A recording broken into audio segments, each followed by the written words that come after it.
Sometimes in order to grow, you gotta go. Sometimes in order to become the person that God wants you to be in all of its fullness, you've got to leave a place that you love, a place where you've been firmly planted, where you have thrived and succeeded, perhaps for many years, for a long time, a place that's really familiar and really safe, but you know deep down that you've reached the ceiling of your potential and of all the possibilities. And so in order to grow, you gotta go.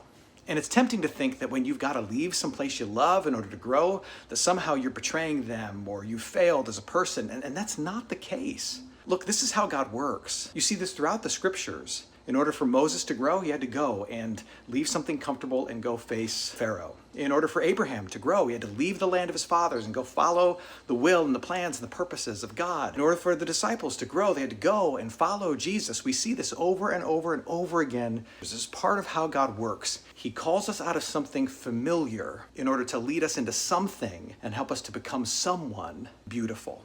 So if you're wrestling with what's next for you, it might just be that it's time to go. At times, it's hard to grow in a place that you've grown up.